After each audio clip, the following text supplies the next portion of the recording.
ਸਤਿ ਸ਼੍ਰੀ ਅਕਾਲ ਦੋਸਤੋ। ਅੱਜ ਆਪਾਂ ਜੋ ਸਾਇੰਸ ਦਾ ਪਹਿਲਾ ਲੈਸਨ ਸੀ ਉਹਦਾ ਦੂਸਰਾ ਭਾਗ ਕਰ ਰਹੇ ਹਾਂ। ਸਾਡੇ ਆਲੇ ਦੁਆਲੇ ਦੇ ਪਦਾਰਥ ਭਾਗ 2। ਭਾਗ 1 ਦੇ ਵਿੱਚ ਆਪਾਂ ਕਰ ਚੁੱਕੇ ਸੀ ਕਿ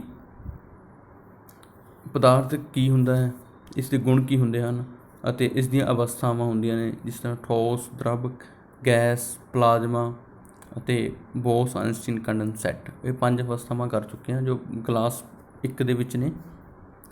ਦੋਸਤੋ ਤੁਸੀਂ ਆਪਣਾ ਕਾਪੀ ਪੈਨ ਨਾਲ ਰੱਖ ਸਕਦੇ ਹੋ, ਇਹਨਾਂ ਨੂੰ ਨੋਟ ਕਰ ਸਕਦੇ ਹੋ ਨਾਲ ਨਾਲ, ਠੀਕ ਹੈ। ਤਾਂ ਸ਼ੁਰੂ ਕਰਦੇ ਹਾਂ ਕਲਾਸ। ਅੱਗੇ ਆਪਣਾ ਟੌਪਿਕ ਹੈ ਇਸ ਦੇ ਵਿੱਚ ਕੀ ਪਦਾਰਥ ਆਪਣੀ ਅਵਸਥਾ ਬਦਲ ਸਕਦਾ ਹੈ, ਕੀ ਪਦਾਰਥ ਹੁੰਦੇ ਨੇ ਜੋ ਆਪਣੀ ਅਵਸਥਾ ਉਹ ਕਿਸ ਤਰ੍ਹਾਂ ਚੇਂਜ ਕਰਦੇ ਹਨ। ਤਾਂ ਇਸ ਦੇ ਵਿੱਚ ਕੀ ਹੈ, ਪਾਣੀ 3 ਅਵਸਥਾ ਵਿੱਚ ਰਹਿ ਸਕਦਾ ਹੈ। ਜਿਸ ਤਰ੍ਹਾਂ ਕਿ ਪਾਣੀ ਦੀਆਂ 3 ਅਵਸਥਾ ਆਪਾਂ ਨੇ ਸੁਣੀਆਂ ਨੇ। ਠੋਸ ਜਿਸ ਤਰ੍ਹਾਂ ਬਰਫ਼ ਹੁੰਦਾ ਉਹ, ਦ੍ਰਵ ਪਾਣੀ ਹੁੰਦਾ ਹੈ ਅਤੇ ਗੈਸ ਕੀ ਹੁੰਦਾ, ਜਲ ਵਾਸ਼ਪ ਹੁੰਦੇ ਹਨ। ਇਹ ਪਾਣੀ ਦੀ 3 ਅਵਸਥਾਵਾਂ। ਇਹ ਕਿਸ ਤਰ੍ਹਾਂ ਬਣਦੀਆਂ ਹਨ, ਉਸ ਦੀਆਂ 3 ਅਵਸਥਾਵਾਂ, ਠੀਕ ਹੈ। ਇਹ ਅਵਸਥਾਵਾਂ ਕਿਸ ਕਾਰਨ ਹੁੰਦੀਆਂ ਨੇ? ਜਾਂ ਤਾਂ ਅਗਰ ਉਹਨਾਂ ਦਾ ਆਪਾਂ ਤਾਪਮਾਨ ਪਰਿਵਰਤਨ ਕਰਦੇ ਹਾਂ ਤਾਂ ਉਸ ਦੀ ਅਵਸਥਾ ਬਦਲ ਸਕਦੀ ਹੈ, ਜਾਂ ਉਸ ਦਾ ਦਬਾਅ ਪਰਿਵਰਤਨ ਕਰਦੇ ਹਾਂ ਜਾਂ ਉਸ ਦੇ ਉੱਤੇ ਜੋ ਪ੍ਰੈਸ਼ਰ ਹੁੰਦਾ ਕਿਸੇ ਪਦਾਰਥ ਦੇ ਉੱਤੇ, ਉਸ ਦੇ ਵਿੱਚ ਅਗਰ ਆਪਾਂ ਚੇਂਜ ਕਰਦੇ ਹਾਂ ਤਾਂ ਉਸ ਦੀ ਅਵਸਥਾ ਜੋ ਕੀ ਹੁੰਦੀ ਹੈ, ਬਦਲ ਜਾਂਦੀ ਹੈ। ਅਤੇ ਉਸ ਤੋਂ ਬਾਅਦ ਕੀ ਹੈ, ਇਸ ਦੇ ਵਿੱਚ ਆਪਾਂ ਕਰਾਂਗੇ ਕਿ ਤਾਪਮਾਨ ਪਰਿਵਰਤਨ ਦਾ ਪ੍ਰਭਾਵ ਕੀ ਪੈਂਦਾ ਪਦਾਰਥ ਉੱਤੇ ਅਤੇ ਉਸ ਨਾਲ ਕਿਵੇਂ ਉਸ ਦੀ ਅਵਸਥਾ ਚੇਂਜ ਹੁੰਦੀ ਹੈ। ਤਾਂ ਪਹਿਲਾਂ ਕੀ ਹੈ ਕਿ ਠੋਸ ਦੇ ਤਾਪਮਾਨ ਨੂੰ ਵਧਾਉਣ ਨਾਲ ਉਸ ਦੇ ਕਣਾਂ ਦੀ ਗਤੀਜੋਗਤਾ ਵੱਧ ਜਾਂਦੀ। ਜਿਸ ਤਰ੍ਹਾਂ ਪਹਿਲੀ ਕਲਾਸ ਦੇ ਵਿੱਚ ਵੀ ਦੱਸਿਆ ਗਿਆ ਸੀ ਕਿ ਠੋਸ ਦੇ ਅਗਰ ਆਪਾਂ ਤਾਪਮਾਨ ਵਧਾਈਏ, ਜਿਸ ਤਰ੍ਹਾਂ, ਠੀਕ ਹੈ, ਉਸ ਦਾ ਤਾਪਮਾਨ ਵਧਾਈਏ ਤਾਂ ਉਸਦੇ ਜੋ ਕਣ ਹੁੰਦੇ ਨੇ ਉਹਨਾਂ ਦੀ ਵੀ ਕਾਈਨੈਟਿਕ ਐਨਰਜੀ ਹੁੰਦੀ ਹੈ, ਜੋ ਗਤੀਜੋਗਤਾ ਹੁੰਦੀ ਹੈ ਉਹ ਵੱਧਦੀ ਰਹਿੰਦੀ ਹੈ, ਜਿਸ ਕਾਰਨ ਉਹ ਕੀ ਹੁੰਦਾ, ਆਪਣੀ ਅਵਸਥਾ ਲਿਕੁਇਡ ਦੇ ਵਿੱਚ ਚੇਂਜ ਕਰ ਜਾਂਦਾ। ਗਤੀਜ ਊਰਜਾ ਵਧਣ ਨਾਲ ਕਣ ਵਧੇਰੇ ਤੇਜ਼ੀ ਨਾਲ ਕੰਬਣ ਲੱਗ ਜਾਂਦੇ ਹਨ, ਠੀਕ ਹੈ। ਕੀ ਹੁੰਦਾ ਨੇ, ਕਣ ਹੁੰਦੇ ਹਨ, ਪਾਰਟੀਕਲਸ ਹੁੰਦੇ ਹਨ, ਠੀਕ ਹੈ, ਉਹ ਕੀ ਹੁੰਦੇ ਨੇ, ਉਹਨਾਂ ਦੇ ਵਿੱਚ ਕੰਪਨ ਆ ਜਾਂਦਾ ਅਤੇ ਉਹ ਆਪਣੀ ਅਵਸਥਾਵਾਂ ਚੇਂਜ ਕਰਨ ਲੱਗ ਜਾਂਦੇ ਹਨ। ਉਸ ਤੋਂ ਬਾਅਦ ਇੱਕ ਹੁੰਦਾ ਕਿ ਪਿਘਲਣ ਅੰਕ ਕੀ ਹੁੰਦਾ, ਮੈਲਟਿੰਗ ਪੁਆਇੰਟ ਕੀ ਹੁੰਦਾ ਹੈ, ਜਿਸ ਤਾਪ 'ਤੇ ਠੋਸ ਦ੍ਰਵ ਬਣ ਜਾਂਦਾ ਹੈ। ਜਿਸ ਤਾਪ 'ਤੇ, ਜਿਸ ਤਰ੍ਹਾਂ ਕਿ ਠੋਸ ਚੀਜ਼ ਨੂੰ ਆਪਾਂ ਦ੍ਰਵ ਬਣਾ ਦਿੰਦੇ, ਉਸ ਨੂੰ ਦਾ ਤਾਪਮਾਨ ਚੇਂਜ ਕਰਕੇ, ਉਸ ਨੂੰ ਮੈਲਟਿੰਗ ਕਰਕੇ, ਜਿਸ ਤਰ੍ਹਾਂ ਬਰਫ਼ ਹੁੰਦੀ ਹੈ, ਬਰਫ਼ ਦਾ ਕੀ ਹੁੰਦਾ, ਪਾਣੀ ਬਣ ਜਾਂਦਾ। ਕਿ ਜਦੋਂ ਬਰਫ਼ ਨੂੰ ਆਪਾਂ ਕਿਸੇ ਜਾਂ ਆਪਣੇ ਹੱਥ 'ਤੇ ਰੱਖਦੇ ਹਾਂ ਜਾਂ ਕਿਤੇ ਹੋਰ, ਤਾਂ ਉਹ ਕੀ ਹੁੰਦਾ, ਪਿਘਲਣਾ ਸ਼ੁਰੂ ਕਰ ਦਿੰਦੀ ਹੈ, ਠੀਕ ਹੈ। ਉਹ ਕੀ ਹੁੰਦੀ ਹੈ, ਠੋਸ ਤੋਂ ਦ੍ਰਵ ਬਣਨਾ ਸ਼ੁਰੂ ਹੋ ਜਾਂਦੀ ਹੈ। ਠੋਸ ਤੋਂ ਦ੍ਰਵ ਅਵਸਥਾ ਵਿੱਚ ਪਰਿਵਰਤਨ ਨੂੰ ਵੀ ਪਿਘਲਣ ਅੰਕ ਕਿਹਾ ਜਾਂਦਾ ਜਾਂ ਉਸ ਨੂੰ ਮੈਲਟਿੰਗ ਪੁਆਇੰਟ ਕਿਹਾ ਜਾਂਦਾ ਹੈ। ਕਿਸੇ ਠੋਸ ਦਾ ਪਿਘਲਣ ਅੰਕ ਉਸ ਦੇ ਕਣਾਂ ਵਿਚਲੇ ਆਕਰਸ਼ਣ ਬਲ ਦੀ ਮਜ਼ਬੂਤੀ ਨੂੰ ਦਰਸਾਉਂਦਾ ਹੈ।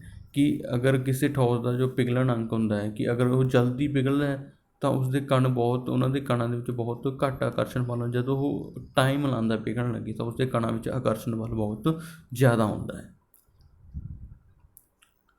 ਤਾਂ ਇਸ ਤੋਂ ਬਾਅਦ ਬਰਫ਼ ਦਾ ਪਿਘਲਣ ਅੰਕ ਹੁੰਦਾ, ਜਿਸ ਤਰ੍ਹਾਂ ਕੁਐਸਚਨ ਪੁੱਛਿਆ ਜਾਂਦਾ ਹੈ, ਇਹ 273 ਪੁਆਇੰਟ, ਠੀਕ ਹੈ, 26 ਕੈਲਵਿਨ ਹੁੰਦਾ ਹੈ। ਤਾਪਮਾਨ ਦੀ ਅੰਤਰਰਾਸ਼ਟਰੀ ਜੋ ਸਟੈਂਡਰਡ ਇੰਟਰਨੈਸ਼ਨਲ ਇਕਾਈ ਕੀ ਹੁੰਦੀ ਹੈ, ਕੈਲਵਿਨ। ਤਾਪਮਾਨ ਕਿਸ ਨੂੰ, ਤਾਪਮਾਨ ਨੂੰ ਕਿਸ ਵਿੱਚ ਮਾਪਿਆ ਜਾਂਦਾ, ਕੈਲਵਿਨ ਦੇ ਵਿੱਚ। 0 ਡਿਗਰੀ ਸੈਲਸੀਅਸ ਇਹ ਕਿਹਦੇ ਬਰਾਬਰ ਹੁੰਦਾ ਹੈ, 273.1.6 ਡਿਗਰੀ ਕੈਲਵਿਨ ਦੇ ਬਰਾਬਰ ਹੁੰਦਾ, ਜਿਸ ਨੂੰ ਸਿਰਫ 273 ਕੈਲਵਿਨ ਹੀ ਮੰਨਿਆ ਜਾਂਦਾ ਹੈ। ਤਾਪਮਾਨ ਦਾ ਮਾਪ ਕੈਲਵਿਨ ਤੋਂ ਸੈਲਸੀਅਸ ਵਿੱਚ ਬਦਲਣ ਲਈ, ਜਿਸ ਤਰ੍ਹਾਂ ਕਿ ਮੰਨ ਲਓ ਆਪਾਂ ਤਾਪਮਾਨ ਹੈ ਕੈਲਵਿਨ ਤੋਂ ਸੈਲਸੀਅਸ ਵਿੱਚ ਬਦਲਣਾ ਹੋਵੇ ਤਾਂ ਕੀ ਕਰਦੇ ਹਾਂ ਕਿ ਮਾਈਨਸ ਕਰ ਦਿੰਦੇ ਹਾਂ, ਘਟਾ ਦਿੰਦੇ ਹਾਂ, ਤਾਂ ਉਹ ਕੀ ਹੁੰਦਾ, ਸੈਲਸੀਅਸ ਦੇ ਵਿੱਚ ਆ ਜਾਂਦਾ ਹੈ।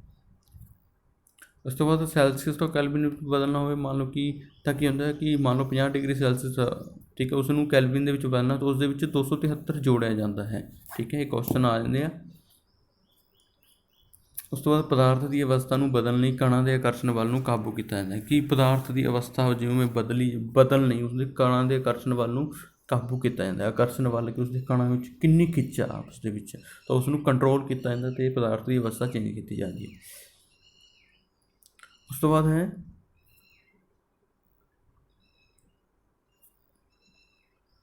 ਗੁਪਤ ਤਾਪ। ਗੁਪਤ ਉਸ਼ਮਾ ਕੀ ਹੁੰਦੀ ਹੈ ਜਾਂ ਗੁਪਤ ਤਾਪ ਕੀ ਹੁੰਦਾ, ਵਾਯੂਮੰਡਲ ਦਬਾਅ 'ਤੇ 1 ਕਿਲੋ ਠੋਸ ਨੂੰ ਪਿਘਲਣ ਦਰ 'ਤੇ ਦ੍ਰਵ ਵਿੱਚ ਬਦਲਣ ਲਈ ਜਿੰਨੀ ਤਾਪ ਊਰਜਾ, ਕਿ 1 ਕਿਲੋ ਜੋ ਠੋਸ ਹੈ ਉਸ ਨੂੰ ਦ੍ਰਵ ਲਿਕੁਇਡ ਦੇ ਵਿੱਚ ਬਦਲਣ ਲਈ ਜਿੰਨੀ ਉਸ਼ਮਾ ਦੀ ਲੋੜ ਹੁੰਦੀ ਹੈ, ਜਿੰਨੇ ਤਾਪ ਦੀ ਲੋੜ ਹੁੰਦੀ ਹੈ, ਉਸ ਨੂੰ ਗੁਪਤ ਉਸ਼ਮਾ ਕਿਹਾ ਜਾਂਦਾ ਹੈ। 0 ਡਿਗਰੀ ਸੈਲਸੀਅਸ ਨਾਲ 273 ਕੈਲਵਿਨ ਤੇ ਪਾਣੀ ਦੇ ਕਣਾਂ ਦੀ ਊਰਜਾ ਉਸੇ ਤਾਪਮਾਨ ਤੇ ਬਰਫ਼ ਦੇ ਕਣਾਂ ਦੀ ਊਰਜਾ ਤੋਂ ਵੱਧ ਹੁੰਦੀ ਹੈ। ਕਿ ਮੰਨ ਲਓ 0 ਡਿਗਰੀ ਸੈਲਸੀਅਸ ਤੇ 273 ਕੈਲਵਿਨ ਤੇ ਪਾਣੀ ਦੇ ਕਣਾਂ ਦਾ ਤਾਪਮਾਨ ਵੱਖ ਹੋਵੇਗਾ ਤੇ ਬਰਫ਼ ਦੇ ਕਣਾਂ ਦਾ ਤਾਪਮਾਨ ਵੱਖ ਹੋਵੇਗਾ ਜਾਂ ਉਹਨਾਂ ਦੀ ਊਰਜਾ ਤੋਂ ਵੱਖ ਹੋਵੇ। ਠੀਕ ਹੈ। ਉਬਾਲ ਦਰਜਾ, ਬੋਇਲਿੰਗ ਪੁਆਇੰਟ ਕੀ ਹੁੰਦਾ ਹੈ? ਵਾਯੂਮੰਡਲ ਦਬਾਅ ਤੇ ਉਹ ਤਾਪਮਾਨ ਜਿਸ ਤੇ ਦਰਵ ਉਬਲਣਾ ਲੱਗਦਾ ਹੈ, ਮਤਲਬ ਜਿਸ ਤੇ ਵਾਯੂਮੰਡਲੀ ਦਬਾਅ ਉਹ ਤਾਪਮਾਨ ਹੁੰਦਾ ਹੈ ਜਿਹੜਾ ਕਿ ਵਾਯੂਮੰਡਲ ਦਾ ਉਹ ਤਾਪਮਾਨ ਜਿਸ ਤੇ ਕੋਈ ਦਰਵ ਉਬਲਣਾ ਸ਼ੁਰੂ ਕਰ ਦਿੰਦਾ, ਉਹ ਹੁੰਦਾ ਬੋਇਲਿੰਗ ਪੁਆਇੰਟ ਹੁੰਦਾ ਹੈ। ਇਸ ਤਰ੍ਹਾਂ ਅਸੀਂ ਕਹਿ ਸਕਦੇ ਹਾਂ ਕਿ ਤਾਪਮਾਨ ਬਦਲ ਕੇ ਅਸੀਂ ਪਦਾਰਥ ਦੀ ਇੱਕ ਅਵਸਥਾ ਤੋਂ ਦੂਜੀ ਅਵਸਥਾ ਵਿੱਚ ਬਦਲ ਸਕਦੇ ਹਾਂ। ਕਿ ਇਹ ਸੀਗਾ ਤਾਪਮਾਨ ਦਾ ਕੀ ਪ੍ਰਭਾਵ ਪੈਂਦਾ ਹੈ, ਠੀਕ ਹੈ, ਤਾਪਮਾਨ ਦਾ ਕੀ ਪ੍ਰਭਾਵ ਪੈਂਦਾ ਕਿਸੇ ਅਵਸਥਾ 'ਤੇ। ਇਸ ਤੋਂ ਬਾਅਦ ਇਹ ਕੁਐਸਚਨ ਨੂੰ ਬਿਲਕੁਲ ਪੁੱਛਿਆ ਜਾਂਦਾ ਕਿ ਜ਼ੋਰ ਉਡਾਉਣ ਕਿਰਿਆ ਕੀ ਹੁੰਦੀ ਹੈ, ਸਬਲੀਮੇਸ਼ਨ ਕਿਰਿਆ ਹੁੰਦੀ ਹੈ। ਇਹ ਕੀ ਹੁੰਦਾ ਕਿ ਕਿਸੇ ਵੀ ਪਦਾਰਥ ਦਾ ਦਰਵ ਅਵਸਥਾ ਵਿੱਚ ਪਰਿਵਰਤਨ ਹੋਏ ਬਿਨਾਂ ਸਿੱਧੇ ਠੋਸ ਤੋਂ ਗੈਸ ਹੋਏ। ਕਿ ਮੰਨ ਲਓ ਕਿ ਬਰਫ਼ ਹੈ, ਉਹ ਸਿੱਧੀ ਗੈਸ ਬਣ ਜਾਵੇ, ਉਹ ਲਿਕੁਇਡ ਨਾ ਬਣੇ, ਤਾਂ ਕਿਸ ਕਿਰਿਆ ਰਾਹੀਂ ਹੁੰਦਾ? ਜ਼ੋਰ ਉਡਾਉਣ ਕਿਰਿਆ ਜਾਂ ਸਬਲੀਮੇਸ਼ਨ ਕਿਰਿਆ ਕਹਿੰਦੇ ਹਨ। ਠੀਕ ਹੈ। ਸਬਲੀਮੇਸ਼ਨ ਇਸ ਨੂੰ ਹਿੰਦੀ ਦੇ ਵਿੱਚ ਉਰਦਵਾ ਪਤਨ ਵੀ ਕਿਹਾ ਜਾਂਦਾ ਹੈ। ਜਿਸ ਤਰ੍ਹਾਂ ਕਪੂਰ ਹੈ ਜਾਂ ਅਮੋਨੀਅਮ ਹੈ। ਕਪੂਰ ਦੇਖੋ, ਜਿਸ ਤਰ੍ਹਾਂ ਕਪੂਰ ਹੈ ਉਸ ਨੂੰ ਆਪਾਂ ਆਪਣੀ ਹਥੇਲੀ 'ਤੇ ਰੱਖਾਂਗੇ ਤਾਂ ਉਹ ਕੀ ਕਰਦਾ ਹੈ ਕਿ ਆਪਣੀ ਹਥੇਲੀ ਤੋਂ ਸਿੱਧਾ ਉਹ ਗੈਸ ਦੇ ਵਿੱਚ ਪਰਿਵਰਤਨ ਹੁੰਦਾ ਹੈ ਕਿ ਉਹ ਕੋਈ ਲਿਕੁਇਡ ਬਣਦਾ ਹੈ। ਠੀਕ ਹੈ, ਕਿ ਸਿੱਧੇ ਗੈਸ ਦੇ ਵਿੱਚ ਪਰਿਵਰਤਨ ਹੋ ਜਾਂਦਾ। ਉਸ ਤੋਂ ਬਾਅਦ ਹੈ ਇਸ ਜੋ ਆਪਾਂ ਕੀਤਾ ਸੀ ਤਾਪਮਾਨ ਕਿਵੇਂ ਚੇਂਜ ਕਰਨਾ, ਉਹਨੂੰ ਕਿਸ ਪਦਾਰਥ ਦੀ ਅਵਸਥਾ 'ਤੇ ਕੀ ਪਰਿਵਰਤਨ ਪੈਂਦਾ। ਹੁਣ ਆਪਾਂ ਪ੍ਰੈਸ਼ਰ ਚੇਂਜ ਕਰਾਂਗੇ ਤਾਂ ਪਦਾਰਥ ਦੀ ਅਵਸਥਾ 'ਤੇ ਕੀ ਇਫੈਕਟ ਪਵੇਗਾ। ਦਬਾਅ ਵਧਾਉਣ ਜਾਂ ਘਟਾਉਣ ਨਾਲ ਪਦਾਰਥ ਦੀ ਅਵਸਥਾ ਵਿੱਚ ਪਰਿਵਰਤਨ ਹੋ ਸਕਦਾ ਹੈ। ਬਿਲਕੁਲ। ਦਬਾਅ ਦੇ ਵਧਣ ਅਤੇ ਤਾਪਮਾਨ ਦੇ ਘਟਣ ਨਾਲ ਗੈਸ ਦਰਵ ਵਿੱਚ ਬਦਲ ਜਾਂਦੀ ਹੈ। ਅਗਰ ਆਪਾਂ ਕਿਸੇ ਪਦਾਰਥ ਦਾ ਤਾਪਮਾਨ ਵਧਾ ਦਈਏ ਜਾਂ ਦਬਾਅ ਵਧਾ ਦਈਏ ਅਤੇ ਉਹਦਾ ਤਾਪਮਾਨ ਘਟਾ ਦਈਏ, ਠੀਕ ਹੈ, ਤਾਂ ਕਿ ਅਗਰ ਦਬਾਅ ਵਧਾ ਦਈਏ ਅਤੇ ਤਾਪਮਾਨ ਘਟਾ ਦਈਏ ਤਾਂ ਕੀ ਹੁੰਦਾ, ਉਹ ਗੈਸ ਦਰਵ ਵਿੱਚ ਬਦਲ ਜਾਂਦੀ ਹੈ। ਠੀਕ ਹੈ।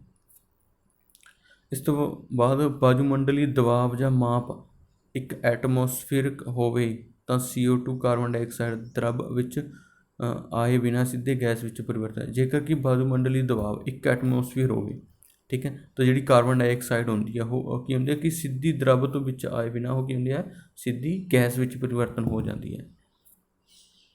ਠੋਸ ਕਾਰਬਨ ਡਾਈਆਕਸਾਈਡ ਨੂੰ ਖੁਸ਼ਕ ਬਰਫ਼ ਕਿਹਾ ਜਾਂਦਾ ਹੈ। ਕਿ ਜਿਸ ਤਰ੍ਹਾਂ ਇਹ ਕੁਐਸਚਨ ਬਿਲਕੁਲ ਬਹੁਤ ਨੋਟ ਕਰਨ ਵਾਲੀ ਗੱਲ ਹੈ ਕਿ ਇਹ ਕੁਐਸਚਨ ਵਾਰ-ਵਾਰ ਪੁੱਛਿਆ ਜਾਂਦਾ ਹੈ ਕਿ ਡਰਾਈ ਆਈਸ ਕਿਸ ਨੂੰ ਕਿਹਾ ਜਾਂਦਾ? ਠੋਸ ਕਾਰਬਨ ਡਾਈਆਕਸਾਈਡ ਨੂੰ ਖੁਸ਼ਕ ਬਰਫ਼ ਕਿਹਾ ਜਾਂਦਾ ਹੈ। ਠੀਕ ਹੈ।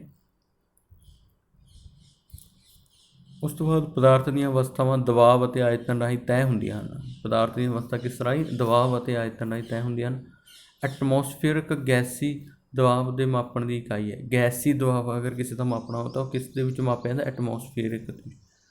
ਠੀਕ ਹੈ। ਦਬਾਅ ਦਾ SI ਮਾਤਰ ਜਾਂ SI ਇਕਾਈ ਕੀ ਹੈ? ਪਾਸਕਲ, ਜਿਸ ਨੂੰ PA ਵੀ ਕਿਹਾ ਜਾਂਦਾ। ਸਮੁੰਦਰ ਦੇ ਤਲ ਦਾ ਵਾਯੂਮੰਡਲੀ ਦਬਾਅ ਇੱਕ ਐਟਮੋਸਫੀਅਰ ਹੁੰਦਾ। ਜੇਕਰ ਕੀ ਕਹਿੰਦਾ ਕਿ ਸਮੁੰਦਰ ਦੇ ਤਲ ਦਾ ਵਾਯੂਮੰਡਲੀ ਦਬਾਅ ਇੱਕ ਐਟਮੋਸਫੀਅਰ ਹੈ ਤਾਂ ਉਸ ਨੂੰ ਕੀ ਕਿਹਾ ਜਾਂਦਾ? ਨੋਰਮਲ ਪ੍ਰੈਸ਼ਰ ਵੀ ਕਿਹਾ ਜਾਂਦਾ। ਇਹ ਕੁਐਸਚਨ ਕਿ ਨੋਰਮਲ ਪ੍ਰੈਸ਼ਰ ਕਿਸ ਨੂੰ ਕਹਿੰਦੇ ਹਨ ਤਾਂ ਉਹ ਸਮੁੰਦਰ ਦੇ ਵਾਯੂਮੰਡਲੀ ਦਬਾਅ ਦਾ ਇੱਕ ਐਟਮੋਸਫੀਅਰਕ, ਠੀਕ ਹੈ, ਦਬਾਅ ਹੁੰਦਾ ਹੈ, ਨੋਰਮਲ ਪ੍ਰੈਸ਼ਰ। ਇਸ ਤੋਂ ਬਾਅਦ ਹੈ ਬਾਸ਼ਪੀਕਰਨ। ਵੈਪਰੇਸ਼ਨ ਕੀ ਹੁੰਦਾ ਹੈ? ਬਾਸ਼ਪੀਕਰਨ ਤੁਸੀਂ ਸਭ ਨੇ ਸੁਣਿਆ ਹੋਣਾ ਕਿ ਪਾਣੀ ਦਾ ਉੱਡ ਜਾਣਾ ਅਤੇ ਫਿਰ ਉੱਪਰ ਜਾ ਕੇ ਕਣ ਬਣਨਾ ਅਤੇ ਉਸ ਦੀ ਵਰਸ਼ਾ ਹੋਣਾ, ਉਹ ਸਾਰਾ ਬਾਸ਼ਪੀਕਰਨ ਕਿਰਿਆ ਰਾਹੀਂ ਹੁੰਦਾ। ਉਬਾਲ ਦਰਜੇ ਤੋਂ ਘੱਟ ਤਾਪਮਾਨ ਅਤੇ ਦਰਵਾਂ ਦੇ ਵਾਸ਼ਪਾਂ ਵਿੱਚ ਪਰਿਵਰਤਨ ਹੋਣ ਦੀ ਇਸ ਕਿਰਿਆ ਨੂੰ ਬਾਸ਼ਪੀਕਰਨ ਕਹਿੰਦੇ ਹਨ। ਠੀਕ ਹੈ। ਤਾਂ ਦਰਵ ਕੀ ਹੁੰਦੇ ਨੇ? ਉਹ ਵਾਸ਼ਪਾਂ ਦੇ ਵਿੱਚ ਪਰਿਵਰਤਨ ਹੋ ਜਾਂਦੇ ਹਨ। ਕਿ ਉਹਨਾਂ ਦਾ ਉਬਾਲ ਦਰਜਾ, ਜਿਸ ਤਰ੍ਹਾਂ ਕਿ ਪਾਣੀ ਹੈ ਉਸ ਦਾ ਉਬਾਲ ਦਰਜਾ ਕਿੰਨਾ ਹੈ? 100 ਡਿਗਰੀ ਸੈਲਸੀਅਸ। ਤਾਂ ਉਸ ਤੋਂ ਘੱਟ ਤਾਪਮਾਨ ਤੋਂ ਹੋ ਗਈ ਉਹਨਾਂ ਨੇ ਪਹਿਲਾਂ ਵਾਸ਼ਪਾਂ ਦੇ ਵਿੱਚ ਚੇਂਜ ਹੁੰਦੇ ਰਹਿੰਦੇ ਹਨ। ਠੀਕ ਹੈ। ਪਾਣੀ ਦਾ ਖੁੱਲ੍ਹਾ ਛੱਡਣ ਅਤੇ ਹੌਲੀ ਹੌਲੀ ਵਾਸ਼ਪ ਵਿੱਚ ਬਦਲਣਾ। ਜਿਸ ਤਰ੍ਹਾਂ ਇਸ ਦਾ ਐਗਜ਼ਾਮਪਲ ਹੈ ਕਿ ਆਪਾਂ ਪਾਣੀ ਨੂੰ ਖੁੱਲ੍ਹਾ ਛੱਡ ਦਈਏ ਤਾਂ ਉਹ ਉੱਥੋਂ ਖਤਮ ਹੀ ਹੋ ਜਾਂਦਾ। ਕਿੱਥੇ ਜਾਂਦਾ? ਉਹ ਵਾਸ਼ਪ ਵਿੱਚ ਚੇਂਜ ਹੋ ਕੇ ਅਸਮਾਨ ਵਿੱਚ ਚਲਾ ਜਾਂਦਾ। ਉਸ ਤੋਂ ਬਾਅਦ ਹੈ ਬਾਸ਼ਪੀਕਰਨ ਦੀ ਦਰ ਨੂੰ ਬਦਲਣ ਵਾਲੇ ਕਾਰਕ। ਕਿ ਬਾਸ਼ਪੀਕਰਨ ਦੀ ਆਪਾਂ ਦਰ ਕਿਸ ਤਰ੍ਹਾਂ ਚੇਂਜ ਕਰ ਸਕਦੇ ਹਾਂ, ਉਸਨੂੰ ਬਾਸ਼ਪੀਕਰਨ ਨੂੰ ਕਿਸ ਤਰ੍ਹਾਂ ਚੇਂਜ ਕਰ ਸਕਦੇ ਹਾਂ। ਪਹਿਲਾ ਕੀ ਸਤਹ ਦਾ ਖੇਤਰਫਲ, ਕਿ ਮੰਨ ਲਓ ਕਿ ਸਤਹ ਹੁੰਦੀ ਹੈ ਕਿ ਜੋ ਏਰੀਆ ਹੁੰਦਾ ਉਸ ਦਾ ਖੇਤਰ ਜੋ ਉਸਨੂੰ ਕਿਸ ਤਰ੍ਹਾਂ ਚੇਂਜ ਕਰ, ਜਿਸ ਤਰ੍ਹਾਂ ਸਤਹੀ ਖੇਤਰਫਲ ਵਧਣ ਨਾਲ ਵਾਸ਼ਪੀਕਰਨ ਦੀ ਦਰ ਵੱਧ ਜਾਂਦੀ ਹੈ। ਜਿਸ ਤਰ੍ਹਾਂ ਮੰਨ ਲਓ ਆਪਾਂ ਕੱਪੜੇ ਸੁਕਾਉਂਦੇ ਹਾਂ, ਅਗਰ ਆਪਾਂ ਇੱਕ ਕੱਪੜੇ ਨੂੰ ਆਪਾਂ ਇਕੱਠਾ ਕਰਕੇ ਤਾਰ ਦੇ ਉੱਤੇ ਟੰਗ ਦਈਏ ਤਾਂ ਉਹ ਬਹੁਤ ਜ਼ਿਆਦਾ ਸਮਾਂ ਲਵੇਗਾ ਸੁੱਕਣ। ਅਗਰ ਉਸ ਨੂੰ ਆਪਾਂ ਖਿਲਾਰ ਕੇ ਕਿ ਉਸ ਨੂੰ ਸੁਕਾਉਂਦੇ ਹਾਂ ਤਾਂ ਉਹ ਜਲਦੀ ਸੁੱਕਦਾ ਹੈ। ਇਸਦਾ ਮਤਲਬ ਕੀ ਹੈ ਕਿ ਉਸ ਦੀ ਸਤਹ ਦਾ ਖੇਤਰਫਲ ਆਪਾਂ ਨੇ ਚੇਂਜ ਕਰਤਾ। ਉਸ ਤੋਂ ਬਾਅਦ ਤਾਪਮਾਨ ਵਿੱਚ ਵਾਧਾ।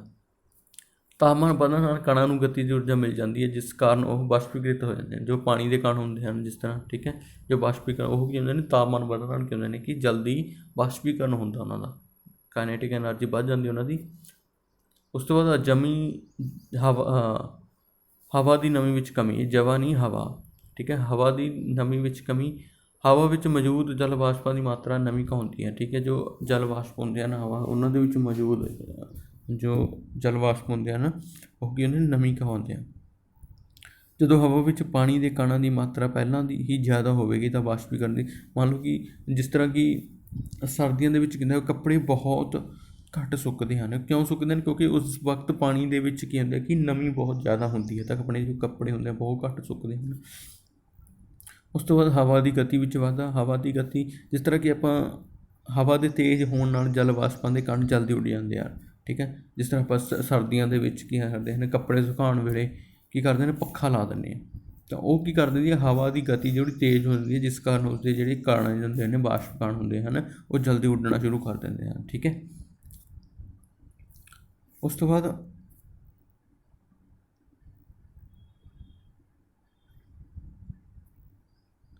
ਬਾਸ਼ਪੀਕਰਨ ਦੇ ਕਾਰਨ ਠੰਡ ਕਿਵੇਂ ਹੁੰਦੀ ਹੈ। ਜਿਹੜਾ ਬਾਸ਼ਪੀਕਰਨ ਹੈ ਉਸ ਦੇ ਕਾਰਨ ਠੰਡ ਕਿਵੇਂ ਹੁੰਦੀ ਹੈ।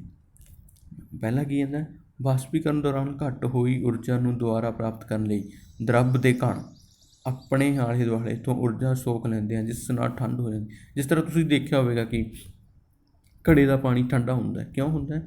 ਕਿਉਂਕਿ ਜੋ ਘੜੇ ਦਾ ਪਾਣੀ ਉਸ ਦਾ ਪਹਿਲਾ ਬਾਸ਼ਪੀਕਰਨ ਹੁੰਦਾ ਹੈ, ਜਿਸ ਨਾਲ ਉਸ ਦੀ ਊਰਜਾ ਜਿੰਨੀ ਊਰਜਾ ਖਤਮ ਹੁੰਦੀ ਹੈ ਉਹ ਆਪਣੇ ਆਲੇ ਦੁਆਲੇ ਦੇ ਜਿਹੜੇ ਕਣ ਹੁੰਦੇ ਨੇ ਉੱਥੋਂ ਆਪਣੀ ਊਰਜਾ ਉਹੀ ਵਾਪਸ ਲੈ ਲੈਣ, ਜਿਸ ਕਾਰਨ ਉਹ ਘੜਾ ਕੀ ਹੁੰਦਾ, ਠੰਡਾ ਹੋ ਜਾਂਦਾ, ਠੀਕ ਹੈ। ਘੜੇ ਤੋਂ ਪਾਣੀ ਬਾਹਰ ਨਿਕਲ ਲੱਗ ਜਾਂਦਾ।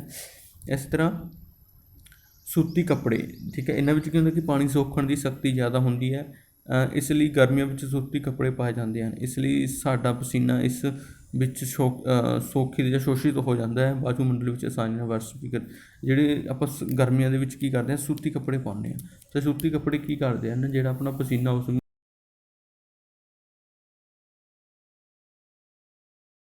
ਜਲਦੀ ਹੋ ਜਾਂਦਾ ਅਤੇ ਆਪਾਂ ਨੂੰ ਠੰਡ ਮਹਿਸੂਸ ਹੁੰਦੀ ਹੈ। ਅਤੇ ਬਰਫ਼ ਵਾਲੇ ਪਾਣੀ ਨਾਲ ਭਰੇ ਗਿਲਾਸ, ਜਿਸ ਤਰ੍ਹਾਂ ਕਿ ਇਹੀ ਐਗਜ਼ਾਮਪਲ ਹੈ ਕਿ ਜਿਸ ਤਰ੍ਹਾਂ ਬਰਫ਼ ਵਾਲੇ ਪਾਣੀ ਨਾਲ ਭਰੇ ਗਿਲਾਸ ਦੀ ਬਾਹਰੀ ਸਤ੍ਹਾ 'ਤੇ ਪਾਣੀ ਦੀਆਂ ਬੂੰਦਾਂ ਨਜ਼ਰ ਆਉਣਾ, ਉਹ ਕਿਉਂ ਆਉਂਦੀਆਂ ਹਨ? ਜਿਸ ਤਰ੍ਹਾਂ ਹਵਾ ਵਿੱਚ ਮੌਜੂਦ ਜਲ ਵਾਸ਼ਪ ਊਰਜਾ ਠੰਡੇ ਪਾਣੀ ਦੇ ਸੰਪਰਕ ਵਿੱਚ ਆ ਕੇ ਘੱਟ ਹੋ ਜਾਂਦੀ ਹੈ।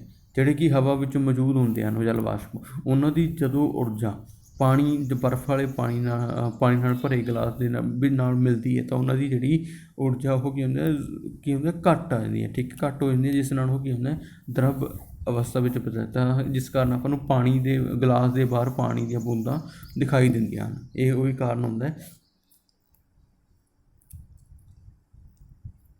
ਇਸ ਤੋਂ ਬਾਅਦ ਹੈ ਕਿ ਬਾਸ਼ਪੀਕਰਨ ਦਾ ਗੁਪਤ ਤਾਪ, ਊਰਜਾ ਦੀ ਉਹ ਮਾਤਰਾ ਹੈ ਜਿਹੜੀ 1 ਕਿਲੋਗ੍ਰਾਮ ਦਰਵ ਨੂੰ ਵਾਯੂਮੰਡਲੀ ਦਬਾਅ ਉੱਤੇ ਦਰਵ ਦੇ ਉਬਾਲ ਦਰਜੇ ਅਤੇ ਗੈਸੀ ਅਵਸਥਾ ਵਿੱਚ ਪਰਿਵਰਤਨ ਕਰਨ ਲਈ ਵਰਤੀ ਜਾਂਦੀ ਹੈ। ਅਤੇ ਬਾਸ਼ਪੀਕਰਨ ਦਾ ਗੁਪਤ ਤਾਪ ਕੀ ਹੁੰਦਾ ਕਿ ਮੰਨ ਲਓ ਕਿ 1 ਕਿਲੋਗ੍ਰਾਮ ਕੋਈ ਆਪਣੇ ਕੋਲ ਦਰਵ ਹੈ, ਉਸ ਨੂੰ ਵਾਯੂਮੰਡਲੀ ਦਬਾਅ ਅਤੇ ਗੈਸੀ ਅਵਸਥਾ ਵਿੱਚ ਬਦਲਣਾ ਹੈ, ਠੀਕ ਹੈ, ਦਰਵ, ਠੀਕ ਹੈ, ਤਾਂ ਉਹਨੂੰ ਕੀ ਕਿਹਾ ਜਾਂਦਾ, ਗੁਪਤ ਤਾਪ ਕਿਹਾ ਜਾਂਦਾ ਬਾਸ਼ਪੀਕਰਨ। ਪਿਘਲਣ ਦਾ ਗੁਪਤ ਤਾਪ ਕੀ ਹੁੰਦਾ ਹੈ, ਠੀਕ ਹੈ, ਮੈਲਟਿੰਗ ਦਾ, ਤਾਂ ਉਹ ਗੁਪਤ ਤਾਪ ਊਰਜਾ ਦੀ ਉਹ ਮਾਤਰਾ ਹੈ ਜਿਹੜੀ 1 ਕਿਲੋਗ੍ਰਾਮ ਠੋਸ ਨੂੰ ਵਾਯੂਮੰਡਲੀ ਦਬਾਅ ਉੱਤੇ ਠੋਸ ਨੂੰ ਪਿਘਲਣ ਦਰਜੇ 'ਤੇ ਦਰਵ ਅਵਸਥਾ ਵਿੱਚ ਲਿਆਉਣ ਲਈ ਵਰਤੀ ਜਾਂਦੀ ਹੈ, ਠੀਕ ਹੈ। ਇਹ ਕੀ ਹੁੰਦਾ ਕਿ ਜਿਹੜੀ ਗੁਪਤ ਤਾਪ ਊਰਜਾ, ਪਿਘਲਣ ਦੀ ਗੁਪਤ ਤਾਪ ਊਰਜਾ ਕੀ ਹੁੰਦੀ ਕਿ ਉਹ ਕਿਸੇ ਵੀ 1 ਕਿਲੋਗ੍ਰਾਮ ਠੋਸ ਨੂੰ ਕੀ ਕਰਦਾ ਕਿ ਪਿਘਲਣ ਦਰਜੇ 'ਤੇ ਉਸ ਨੂੰ ਦਰਵ ਅਵਸਥਾ ਵਿੱਚ ਚੇਂਜ ਕੀਤਾ ਜਾਂਦਾ ਹੈ, ਠੀਕ ਹੈ ਦੋਸਤੋ। ਇਹ ਸੀ ਆਪਣੀ ਜੋ ਸਾਡੇ ਆਲੇ ਦੁਆਲੇ ਦੇ ਪਦਾਰਥ ਦੀ ਸੈਕੰਡ ਕਲਾਸ, ਠੀਕ ਹੈ। ਅਤੇ ਇਹ ਆਪਣਾ ਲੈਸਨ ਜੋ 9ਵੀਂ ਕਲਾਸ ਦਾ ਪਹਿਲਾ ਲੈਸਨ ਉਹ ਕੰਪਲੀਟ ਹੋ ਚੁੱਕਿਆ, ਉਸਦੇ ਨੋਟਸ। ਅਤੇ ਜੇਕਰ ਦੋਸਤੋ ਵੀਡੀਓ ਚੰਗੀ ਲੱਗੀ ਤਾਂ ਚੈਨਲ ਨੂੰ ਲਾਈਕ ਕਰਿਓ, ਵੀਡੀਓ ਸ਼ੇਅਰ ਕਰਿਓ, ਅਤੇ ਸਬਸਕ੍ਰਾਈਬ ਕਰਿਓ। ਜੇਕਰ ਇਹ ਤੁਹਾਡੇ ਨੂੰ ਚੰਗੀ ਲੱਗਦੀ ਹੈ ਤਾਂ ਜੇਕਰ ਇਹ ਲੱਗਦਾ ਕਿ ਤੁਹਾਡੇ ਦੋਸਤਾਂ ਦੇ ਵੀ ਕੰਮ ਆ ਸਕਦੀ ਹੈ ਤਾਂ ਇਸ ਨੂੰ ਤੁਸੀਂ ਸ਼ੇਅਰ ਕਰ ਸਕਦੇ ਹੋ। ਧੰਨਵਾਦ।